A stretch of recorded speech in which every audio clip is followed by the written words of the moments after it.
Mesdames, Messieurs, bonsoir. Il est 20h sur les antennes de la télé Futur Média. C'est parti pour le sommaire de ce journal. Les nouveaux compteurs de la Sénélec vont être installés sur l'ensemble du territoire national. Ces compteurs antifraude ont été validés par le ministère du Commerce après contrôle de leur fiabilité. Vive tension ce matin entre forces de l'ordre et les ex-travailleurs du Conseil régional de Dakar. Ces derniers qui courent derrière 3 mois de salaire demandent à l'État de diligenter la situation d'ici vendredi. La journée banque morte décrétée ce mercredi peu suivie. L'initiative de l'association des clients et sociétaires des institutions financières ne fait pas l'unanimité chez les usagers. Le dossier politique du jour s'intéresse à la liberté de parole dans la coalition présidentielle. Le libre arbitre doit prévaloir selon nos analystes. Et puis en fin d'édition, on a invité dans ce journal, il s'agit d'Angèle Diaban, présidente du conseil d'administration de la nouvelle société de gestion collective du droit d'auteur et des droits voisins. Voilà le sommaire de ce journal. Les développements, c'est dans un instant.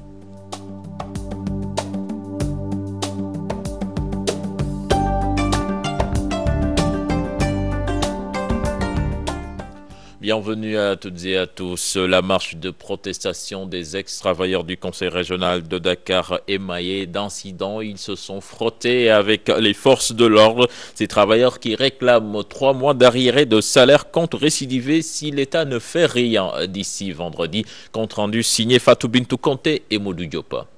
C'est sous le coup de la colère que les ex-travailleurs du conseil régional ont barré la place de l'Indépendance ce mercredi.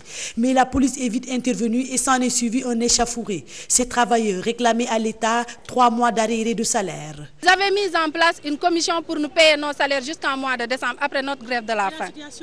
La situation en est qu'après 2 mois de paiement, ils n'ont pas continué. Actuellement, nous en sommes à 3 mois sans salaire. Depuis que le conseil régional a été dissous, ces ex-travailleurs vivent dans la précarité totale. C'est très difficile. Des ménages sont brisés. Il y a des malades qui ne peuvent pas se soigner. Même le transport pour venir ici, c'est tellement difficile pour les agents. Pour mobiliser les agents, nous sommes obligés de faire pieds et mains. C'est très très difficile. Les gens n'ont pas de dépenses, il faut le dire. Les gens vivent au jour le jour. La dépense, c'est la précarité de l'emploi, là on n'en parle même pas, on n'en vient pas, car il s'agit des OS que nous n'avons pas encore reçus. Mais actuellement, ce qui urge, c'est le paiement des salaires, car les agents sont vraiment dans la rue. Ainsi, ils ne comptent reculer devant rien pour rentrer dans leur fonds. Nous envisageons de faire des actions répétées jusqu'au vendredi prochain. Tant que nos salaires ne sont pas payés, nous n'arrêterons pas les actions. Ce seront des actions répétées un peu partout sur la route où ils nous entendront, qu'ils sachent que ce sera nous, car tout ce que nous voulons, c'est que nos salaires soient payés. Hier, nous avons commencé à barrer la route devant le siège du Conseil régional de Dakar. Aujourd'hui, nous sommes ici devant la gouvernance de Dakar pour faire un sitting. Et tout ce qui pourra s'en suivre quand même. Et demain, après-demain, les jours qui vont suivre, nous allons faire des choses. Ils n'ont pas manqué, ces ex-travailleurs du Conseil régional, de rappeler au Premier ministre Mahamad Boun Abdallah Dionne le respect de ses engagements tenus lors de leur grève de la faim.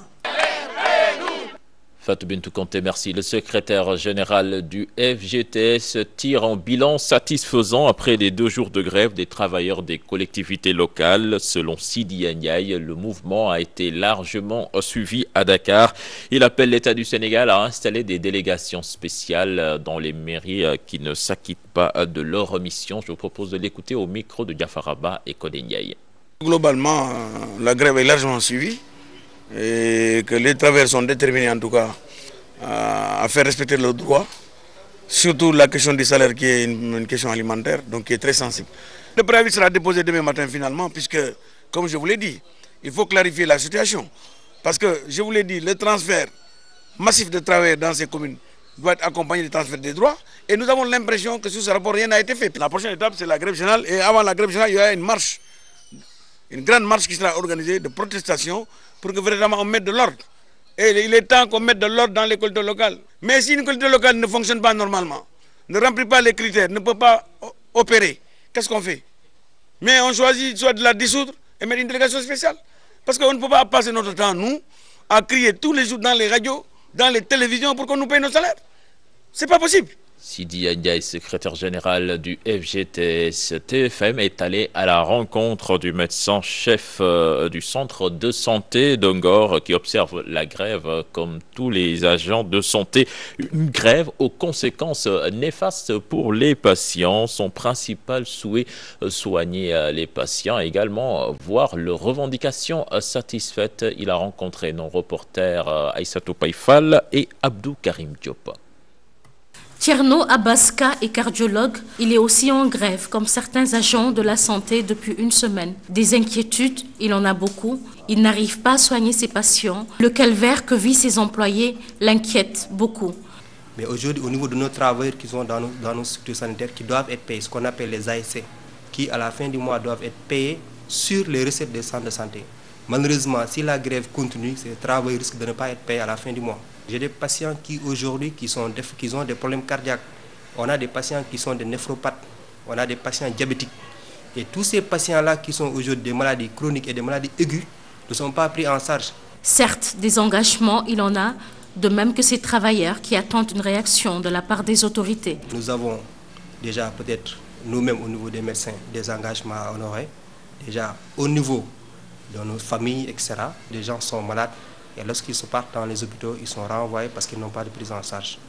Donc tous ces problèmes conjugués au retard de salaire qui entraînent dans les écoles où on a des élèves qui sont parfois renvoyés parce que les gens n'ont pas payé, des retards dans les banques, des retards de location qui s'accumulent. Et jusqu'à présent, rien n'est encore fait. Ils sont laissés à eux-mêmes. Je n'ai pas eu même connaissance de discussion entre l'État et les travailleurs. Ou bien si ça se passe, ce n'est pas mis au devant de la scène ou bien on ne sont pas au courant. Malheureusement, moi je pense que l'État a fait un mutisme.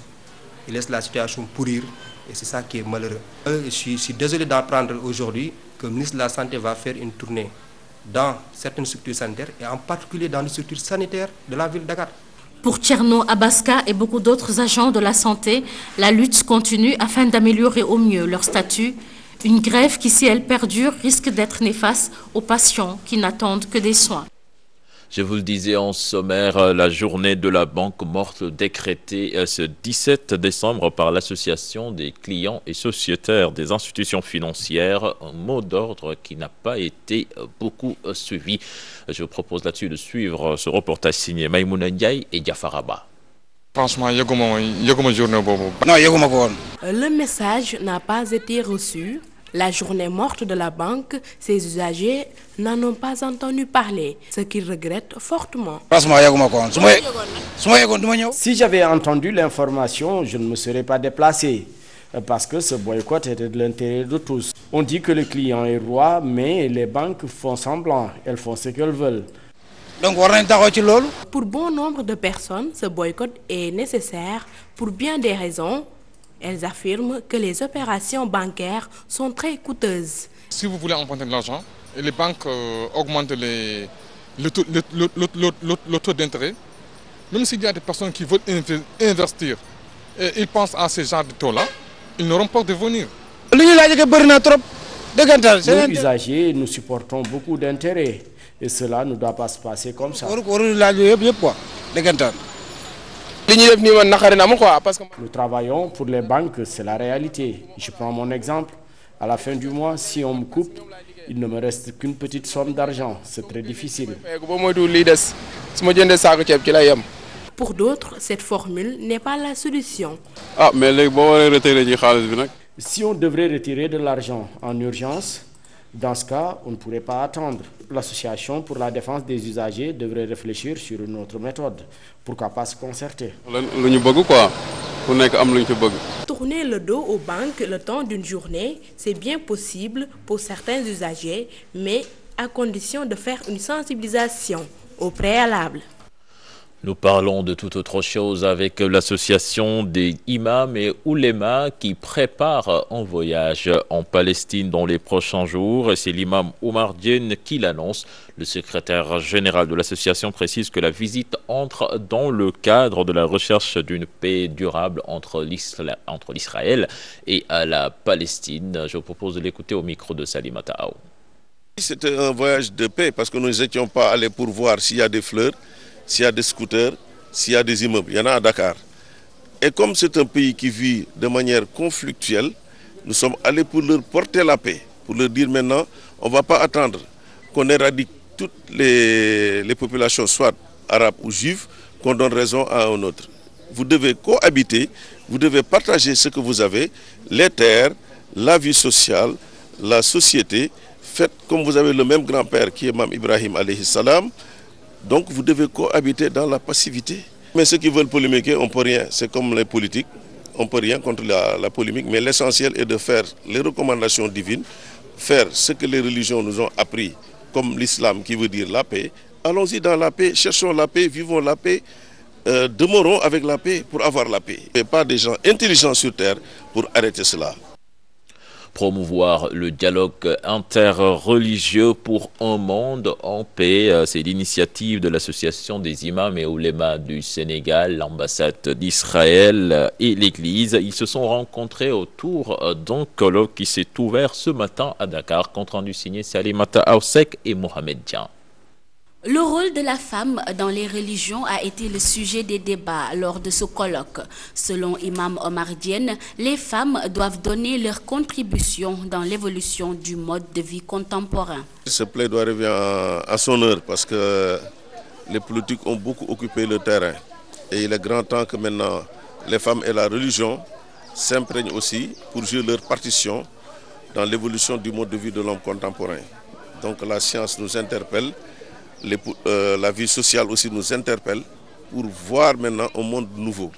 Pour l'abbé Patrice Morfaye, le dialogue est fondamental dans toute chose, surtout dans les religions. Pour l'Église, le dialogue n'est pas une simple recommandation, mais plutôt un devoir.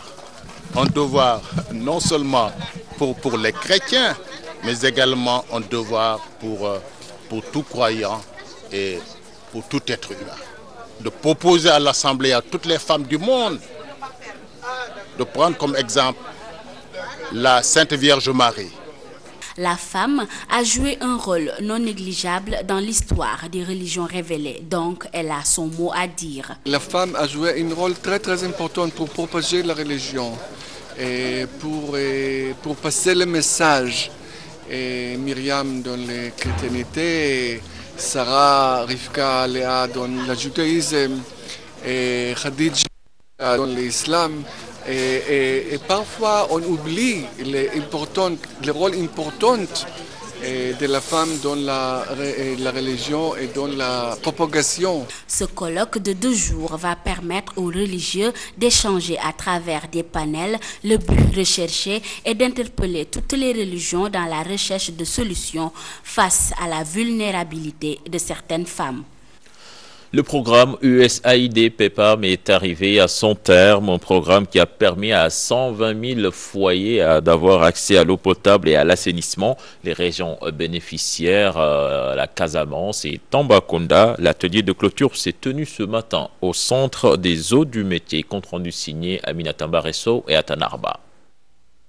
Le programme USAID PEPAM a permis à plus de 120 000 foyers d'accéder à l'eau potable, un programme consacré aux régions du Sud. C'est un programme aujourd'hui qui a permis à sa clôture de donner de l'eau à presque 124 000 personnes et l'assainissement à presque 80 000 personnes.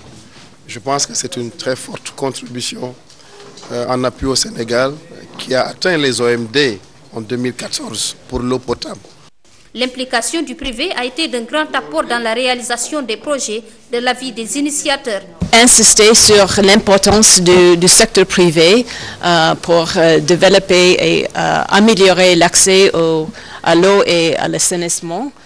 Toutefois, dans le secteur de l'assainissement, des efforts restent à faire. Là, nous n'avons pas encore atteint les objectifs du millénaire pour le développement. Mais au-delà des travaux qui ont été faits pour développer l'accès à l'eau et à l'assainissement, c'est un programme surtout à travers lequel on a beaucoup appris. Le programme d'eau potable et d'assainissement du millénaire et l'USAID ont démarré leurs activités en 2009. Entre autres objectifs, la promotion de l'hygiène dans les zones rurales et périurbaines. Le programme a été financé à hauteur de 21 milliards de dollars. Et puis l'heure est à l'union sacrée au secteur privé national. Ces acteurs ont mis en place une plateforme qui va leur permettre de mieux faire face aux nouvelles donnes économiques telles que le PSE. Là-dessus, on écoute les explications d'Ousmane Ndiaye, secrétaire général de l'UNACOIS à Diapo. Il est au micro de Fatou Bintou Conté. Les organisations patronales et professionnelles contribuent à chercher les voies et moyens d'améliorer justement nos différentes missions de représentation et nos différentes missions de prise en charge de la promotion de l'entreprise. Nous avons au niveau de toutes les organisations patronales du pays comme cœur de métier la prise en charge effective de la promotion de l'entreprise. De ce point de vue-là, il nous a semblé important, dans un contexte marqué par la mise en place d'un nouveau modèle économique qui est communément appelé le PSE, il nous a importé pour aborder tous les projets de réforme avec sérénité et envisager une bonne participation de nos entreprises aux différents projets phares du PSE. Pour nous, il est important que le secteur privé national se dote d'une plateforme crédible, une plateforme innovante qui va être une valeur ajoutée à son activité de tous les jours, sans bien entendu perdre nos différentes identités. Chaque organisation gardera sa spécificité. Voilà, je vous l'annonçais en sommaire, donc après moult contestations des consommateurs, les nouveaux compteurs de la Sénélec vont finalement être posés sur l'ensemble du territoire national.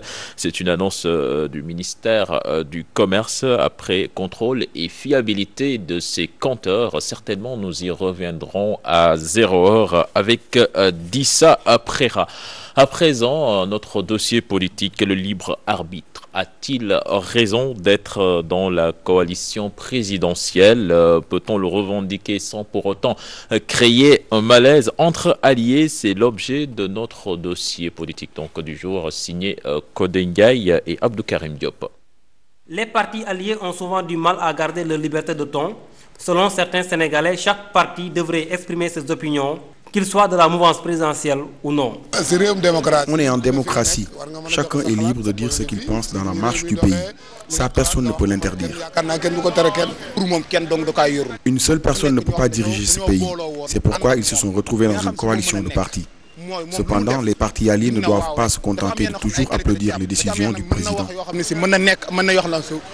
C'est pas parce que Macky Sall, ce sont des alliés de Macky Sall, de l'APR, je peux dire, qu'ils doivent seulement suivre ce que l'APR dit ou ce que l'APR fait. De l'avis du journaliste Georges Nesta Diop, un parti politique ne peut être dans la mouvance présidentielle et adopter l'attitude d'un parti d'opposition. Quand on prend l'exemple de la coalition Benno Bokk Yakaar, un allié de Benno Bokk Yakaar ne pourra pas, par exemple, dans le débat actuel des affaires ArcelorMittal et Petrotim, se donner la liberté de ton d'aller critiquer, par exemple, ouvertement sur la place publique, prendre la position d'un opposant. Les alliés se doivent respect et solidarité, et donc, cela étant, il y a des comportements qu'un allié ne peut pas avoir, il y a un discours aussi qu'un allié ne peut pas avoir. Bien vrai qu'être ton ami ne veut pas dire ne pas te dire la vérité, mais il y a des vérités, quand on doit se les dire entre nous, entre quatre murs, ne pas les exposer dans la rue. L'analyste politique estime qu'il y a une certaine démarche à adopter pour exprimer ses idées dans la coalition. Qui poursuivent le même objectif et cela étant, ils se doivent d'abord respect mutuel et une certaine solidarité quand il y a problème. Un allié qui veut par exemple avoir des explications sur cette affaire ArcelorMittal pourrait par exemple convoquer une réunion au sein de la mouvance présidentielle, poser le débat pour avoir les informations qu'il désire. Mais pas en tout cas avoir cette liberté de ton qui va apporter de l'eau au moulin des détracteurs du régime. Adopter une position contraire aux décisions du gouvernement, une chose rare chez certains partis alliés, l'analyste politique estime qu'au nom de la solidarité gouvernementale, les alliés doivent exprimer leurs opinions dans un cadre organisé. Merci Codé Ndiaye. Je vous l'annonçais en sommaire, mais je vous avais annoncé Angel Diaban qui devait être là, mais c'est finalement le directeur général lui-même, M. Bouna-Manel Fall, qui est là donc pour nous parler de la nouvelle société de gestion collective du droit d'auteur et des droits voisins. Monsieur Fall, bonsoir. Bonsoir. Alors, Monsieur Fall, il y a un an que vous avez mis en place cette structure, un an jour pour jour. Alors, dites-nous, qu'est-ce qui a motivé même la naissance d'une telle organisation? Bien, ce qui a motivé la naissance d'une telle organisation, c'est la marche du temps, c'est une évolution vers une certaine modernité. Et cette modernité-là va recevoir une certaine consécration au Sénégal en 2015, juin plus précisément, avec le basculement au numérique pour les télévisions et en 2020 pour les radios. Alors, la grande bataille, la mère des batailles pour l'heure actuellement, c'est celle des contenus. Donc, ces contenus étant des œuvres, il est nécessaire que leur protection soit accrue. Certes, il y a toujours eu une protection du droit d'auteur au Sénégal. Le BSDA on va parler tout à l'heure, ouais. Voilà, depuis 1972, 4 ans d'expérience, mais une nouvelle façon de faire, une nouvelle méthode organisée autour d'une société privée avec les acteurs culturels qui prennent eux-mêmes en charge la gestion collective de leurs œuvres. Voilà la nouveauté. Et cette nouveauté se manifeste par la différence de statut qu'il y a. Le BSDA est un établissement public professionnel placé sous la tutelle du ministère de la Culture. Ici, rien de tel. Ce sont les acteurs, les auteurs qui se sont eux-mêmes organisés, ont mis en place un conseil d'administration au cours d'une assemblée générale et ce conseil a lui-même mis en place les organes dirigeants, à savoir le directeur général. Ça fait un an que vous existez, on ne vous a pas entendu. Entre-temps, qu'est-ce qui a été fait? Bien, alors, beaucoup de choses ont été faites, comme notamment le choix des organes dirigeants, la mise en place de certaines commissions techniques qui doivent accompagner ce nouveau processus, parce que tout est assis sur la loi 2008-09 du 25 janvier 2008, portant sur le droit d'auteur et les droits voisins. Cette loi a été adoptée déjà à l'époque, lorsque le président Macky Sall était président de l'Assemblée nationale. Ce qui reste pour que les choses puissent avancer, c'est justement que cette loi-là reçoive sa pleine effectivité avec la mise en place des décrets d'application. Voilà, ces décrets qui doivent, d'une part, permettre un agrément à cette société-là et d'autre part, permettre la dévolution du patrimoine du BSDA à la nouvelle société. Alors, M. Fall, quand on parle de droit d'auteur, vous l'avez souligné tout à l'heure, forcément, on pense au BSDA. Alors, est-ce que ces deux structures peuvent exister en même temps? D'emblée, je vous dirais non. La coexistence de deux institutions portant sur un même objet est totalement exclue. Ce qui se passe, c'est qu'on est dans une période de transition. Maintenant, cette transition-là, elle doit être la plus brève possible pour ne pas porter atteinte aux droits des auteurs.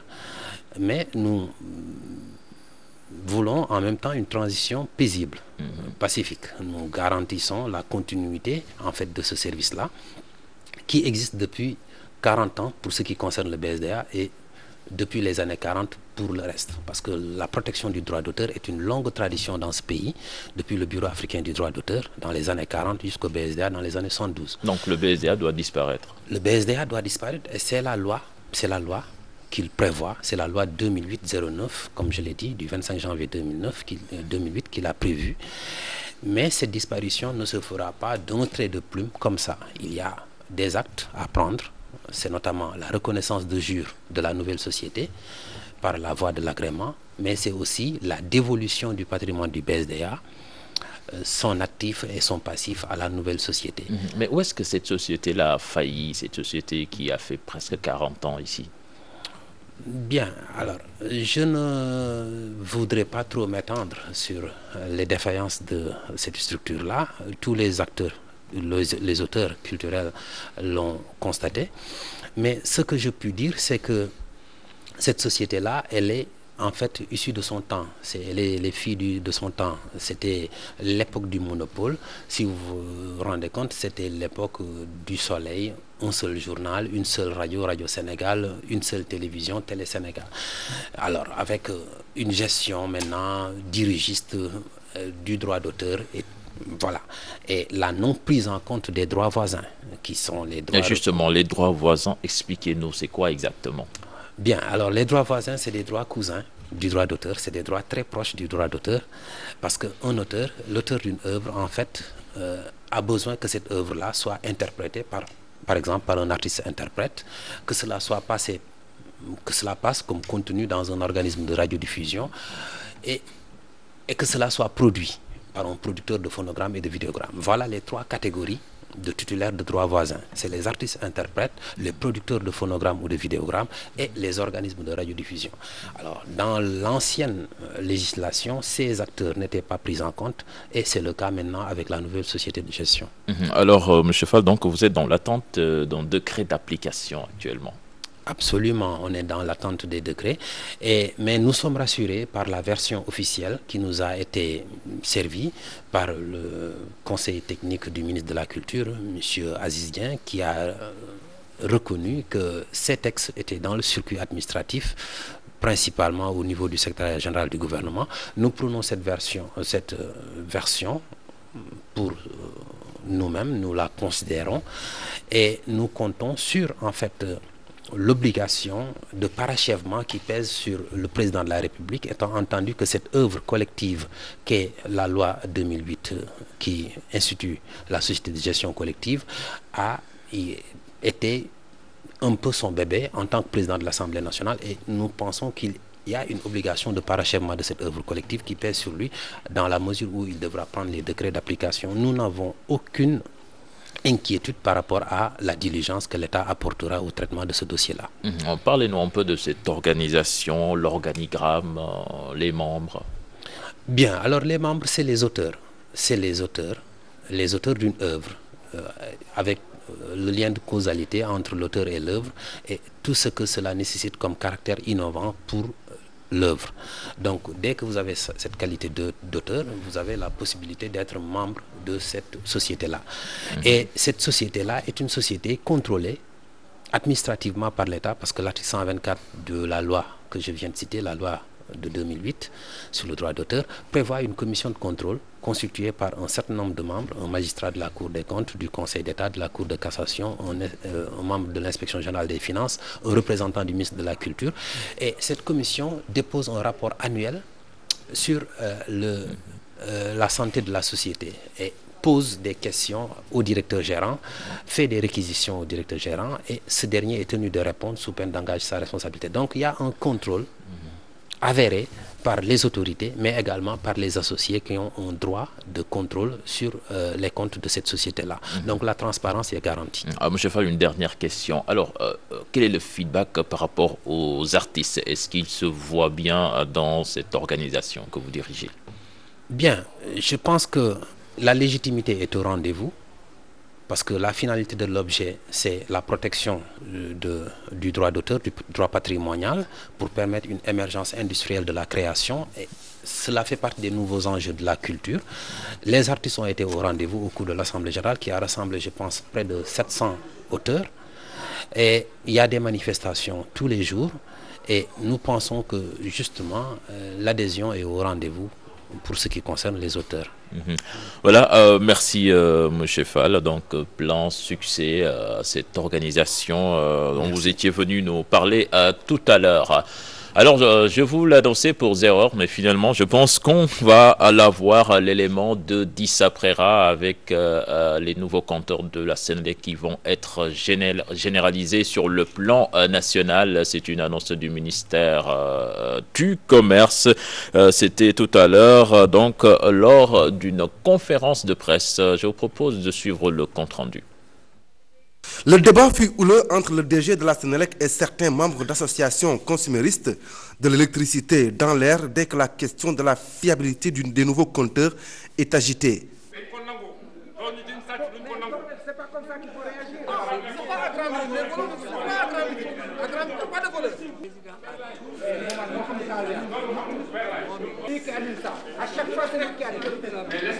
Pour la Sénélec, l'enquête faite par la CRSE a établi la fiabilité des compteurs et le ministère du Commerce les a validés, donc le débat est clos. Le ministère du Commerce a tranché pour l'exactitude des compteurs en disant que c'est bon.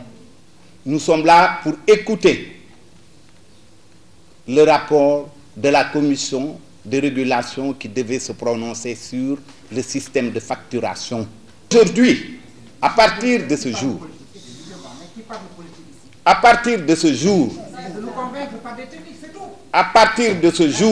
À partir de ce jour, la Sénélec considère que ce débat est clos.